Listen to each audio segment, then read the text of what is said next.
In this program, we're going to look at Newton's second law of motion. It follows on, naturally enough, from Newton's first law of motion, which states that an object will remain at rest or move with a constant velocity unless an unbalanced force acts on it. In other words, nothing's ever going to speed up or slow down or change direction unless a force acts on it.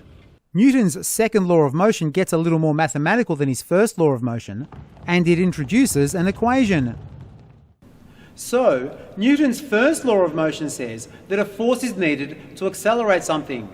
But Newton's second law of motion actually allows us to calculate how big a force has to be to accelerate an object by a given amount. Let's take a look at it. We know that in order to accelerate something, a force needs to be applied to it.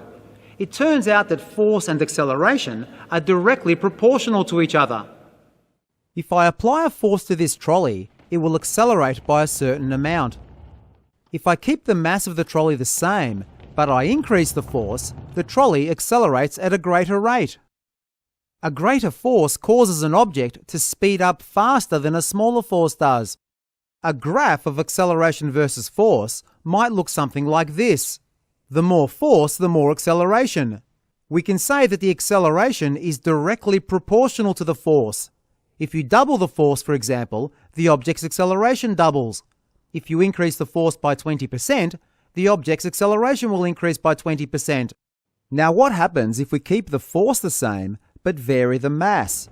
When the trolley has only one green mat on it, I can accelerate it fairly quickly.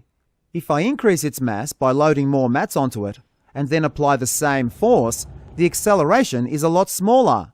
Increasing the mass again results in an even smaller acceleration. It's quite clear that for any given force, a larger mass will accelerate at a lower rate than a smaller mass. This graph shows the relationship. As the mass gets bigger, the acceleration gets smaller. This is called an inverse relationship. We can express the relationship between force, mass, and acceleration in a single equation, F equals ma.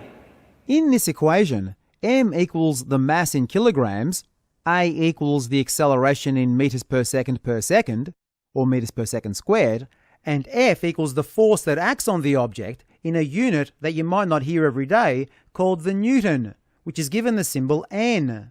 The Newton is named after Isaac Newton, of course. The equation F equals ma is Newton's second law. So let's do an example so that you can see how the equation works and so that you can get an understanding of what a Newton is. If in the first 2 seconds of a race a 94-kilogram athlete accelerates at a rate of 5 meters per second, calculate the force that is required to achieve this acceleration.